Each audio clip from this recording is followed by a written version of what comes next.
जय हिंद दोस्तों। आज की इस वीडियो में हम बात करने वाले हैं कि सभी विषयों का यानी कि सभी सब्जेक्ट का जो है सीक्रेट क्या है, क्या पढ़ने का तरीका है, क्या जो है रहस्य है जो मैं आज आपको शेयर करने वाला हूँ। अब आप कहेंगे कि सर आप शेयर कैसे करेंगे जो है कैसे, तो मैं आपको बता दूं कि जो है मैं चूँकि आपको पता ही होगा, हमारे पिछले कई सारे वीडियो आपने चूँकि देखे होंगे तो आपको पता होगा मैंने घंटों के लेक्चर इस चैनल पे और पिछले हमारे 2 चैनल और भी हैं, क्रिप्टो वाला और द यूनिवर्स डिकोडर पे दे रखे हैं। मेरा जो अगर मैं देखा जाए तो लगभग थोड़ा बहुत पढ़ा लिखा हूँ, ठीक है। और मैंने कम से कम नहीं तो अभी तक जो है 20 से 22 सब्जेक्ट जो है पढ़े होंगे, देखा है, बहुत नज़दीक से देखा है, समझा है और चीज़ों को देखा है।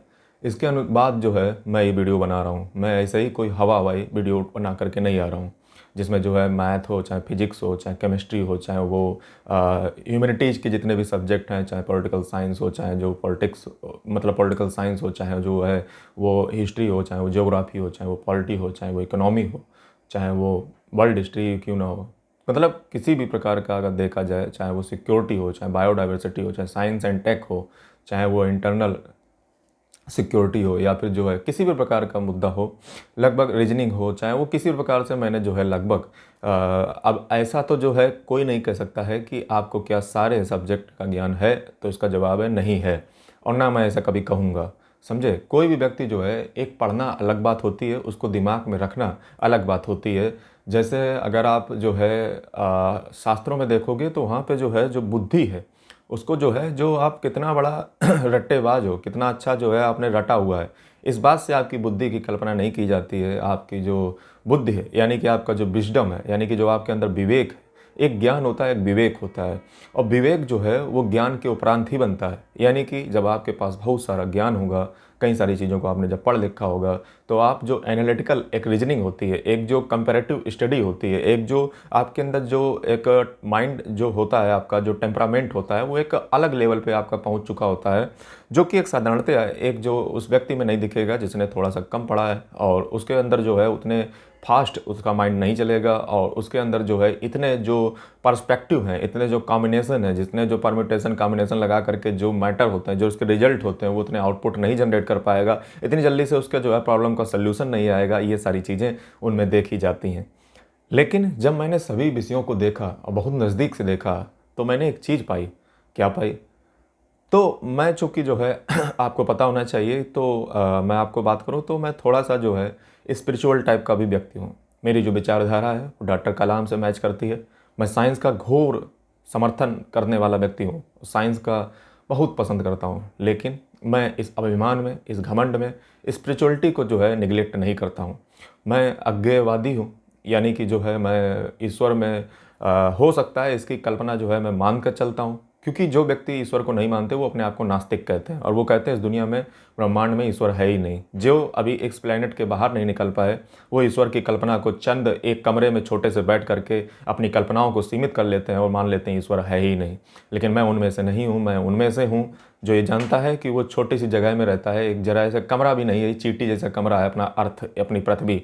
और मैं मानता हूँ कि कोई ना कोई क्रिएटर होगा, और जब ना तुम ही जानते हो ना मैं जानता हूँ, तो मान लेने में क्या बुराई है।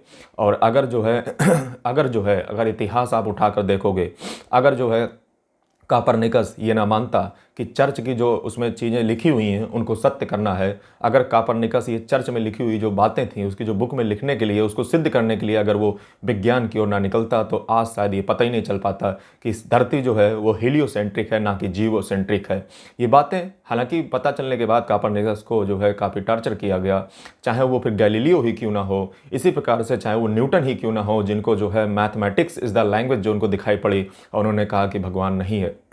और इस प्रकार से कोई भी व्यक्ति आप देख लीजिए, जिसने भी जो है, आज आप चाहे रामानुजन को देख लीजिए, वो सर्वप्रथम अध्यात्म की राह पे ही चला था, तत्पश्चात ही उसको ज्ञान और विज्ञान से अनुभव हुआ।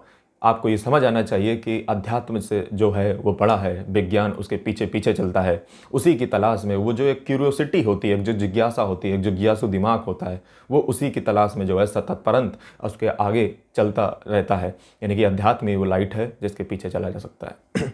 जब हम अध्यात्म को पढ़ते हैं तो कई सारे जो है, कई सभी अगर जो है आप देखोगे तो कई सभी भगवान आपको देखने को मिलते हैं।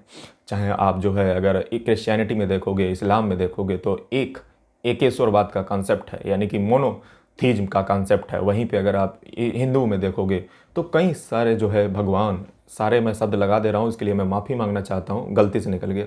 अगर जो है आप हिंदू में देखोगे तो कई सभी भगवान को जो है दर्जा प्राप्त है। लेकिन जब कहीं आप स्पिरिचुअल लीडर से आप मिलते हो, चाहे वो जो है कोई भी संत महात्मा व्यक्ति हो, तो वो कहता है कि जो है, कहते हैं कि जो है जो ईश्वर है वो एक है, और यदि आप अनंत को मानते हो, अलग अलग मानते हो, सभी एक ही प्रकाश से जो है निकले हुए हैं और एक ही लाइट से निकले हुए हैं। और जिस प्रकार से जो है, और हम सभी भी जो है उन्हीं का अंश हैं। यानी कि जिस प्रकार से एक बूंद जो है, एक लहर जो है एक समुद्र में ऊपर उछलती है, उसी प्रकार से हमारी ये जो जीवन है वो भी एक समुद्र की लहर की भांति है, जो एकदम ऊपर उछलता है और तत्पश्चात उसी में विलीन हो जाता है, उसी जो है चीज़ में चला जाता है, उसी समुद्र में चला जाता है। और वो समुद्र है स्पिरिचुअलिटी, समुद्र है भगवान, समुद्र है गॉड, समुद्र है अल्लाह, समुद्र है जेसस। तो इस प्रकार से अगर देखा जाए तो ये कॉन्सेप्ट मैंने जो है काफ़ी समझे। मैंने देखा कि सारी जो जो ताकतें हैं इस दुनिया की, ब्रह्मांड की, वो सभी एक तत्व में विलीन हो रही हैं। वो है अध्यात्म, वो है भगवान, और वो एक ही है, ऐसा जो है सब मानते हैं। ऐसा मैं ही मानता हूँ, और ना मुझे कुछ पता है, मैं मान रहा हूँ कि अध्यात्म में ऐसा माना जाता है कि सभी ईश्वर जो है वो सभी एक ही शक्ति से निकले हुए हैं, और वो एक ही मेन पावर इस दुनिया में एग्जिस्ट करती है। अब आप कहोगे सर आप विषय पे बताने वाले थे, कुछ उसका निचोड़ बताने वाले थे। मुझे माफ़ करना, मुझे इतनी लंबी कहानी को आपको समझाना पड़ा, क्योंकि कहानी अगर मैं नहीं बताता तो शायद आपको आज कुछ ना समझ आता। और अब मैं बात करने वाला हूँ विषयों के निचोड़ पे। क्या है समस्त विषयों का सब निचोड़? देखिए, जब बच्चे जो इनिशियल स्टेज में होते हैं और जब वो शुरुआती चरणों में होते हैं, जैसे class first, second, third, fourth, fifth, 5, 7, 6, 7, 8, 9, 10, 11, 12, इसमें जब बच्चे होते हैं तो उनको तमाम तरीके के सब्जेक्ट छोटी क्लासों से पढ़ाए जाते हैं, जिसमें संस्कृत, हिंदी, इंग्लिश, मैथ और एसएसटी और जो है ड्राइंग, इस प्रकार से तमाम सब्जेक्ट जो है उनको इंट्रोड्यूस किए जाते हैं। लेकिन जैसे जैसे उनका क्लास का लेवल ऊपर बढ़ता जाता है, वैसे वैसे सब्जेक्ट भी कम होते चले जाते हैं। जी हाँ, आपने देखा होगा कि जैसे जैसे 6, 7, 8, फिर क्या होता है, जैसे 8 तक तो काफ़ी सब्जेक्ट चलते हैं, एक साथ मिक्स करके चलते हैं। फिर 9 और 10 में जो है 6 रह जाते हैं। उसके बाद 11 और 12 में 5 रह जाते हैं। उसके बाद जो है बीए कर रहे हो या फिर बीएससी कर रहे हो, उसमें 3 ही रह जाते हैं। और उसके बाद जब एमए आप आते हो तो 1 ही रह जाता है, और पीएचडी में तो उसमें महारत हासिल हो जाती है। मतलब मैं बताना क्या चाह रहा हूँ? मैं बताना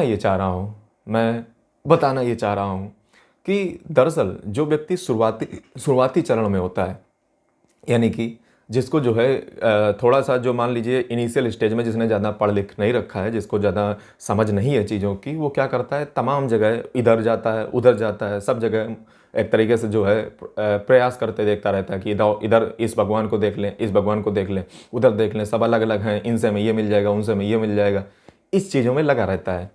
इसी प्रकार से आप एक क्लास फर्स्ट सेकेंड के बच्चे की भांति हो अगर आप ऐसी हरकतें कर रहे हो। जो व्यक्ति वाकई में जो है काफ़ी चीज़ों को जानता है, समझ लेता है, वो ऐसा मानता है कि सबका जो निचोड़ है वो यही है कि ये सब्जेक्ट जो आप अलग अलग देख रहे हो, ये सारे सब्जेक्ट अलग अलग नहीं हैं, ये सारे सब्जेक्ट एक ही हैं। ये मैंने क्या बोल दिया? जी हाँ, ये सारे सब्जेक्ट, सभी सब्जेक्ट एक ही हैं। जी हाँ, आप हिस्ट्री, ज्योग्राफी, पॉलिटी, इकोनॉमी, आप फिजिक्स, केमिस्ट्री, बायोलॉजी, जिसको भी जो है आप एक साथ कनेक्ट करके बैठा लोगे तो आप पाओगे कि एक दूसरे से तारतम्य ये डालते हैं, एक दूसरे से जो है कनेक्ट होते हैं, एक दूसरे से जो है इनकी जो है रिलेशन इस्टेब्लिश होते हैं, एक दूसरे से संबंध इस्टेब्लिश होते हैं। अगर आप इस अप्रोच को यदि आप यूपीएससी में लगाते हो, यदि जो है आप आईएएस के जो एग्ज़ाम होता है उसमें लगाते हो, तो यकीनन आपकी जो समझ होगी, आपका जो विजडम होगा, आपका जो विवेक होगा, वो आपके अनंत के लेवल पे पहुंच जाएगा।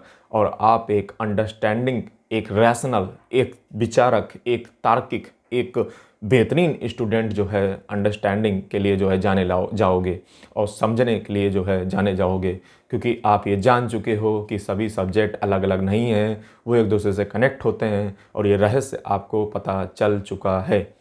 समझ रहे हो? तो ये जो चीज़ें थीं, ये मैंने एक 9 से 10 मिनट की वीडियो के अंदर जो आपको रहस्य बताए, मैंने अपने जीवन के बहुत जो है मैंने आपको एकदम रहस्यनुमा बात बताई है।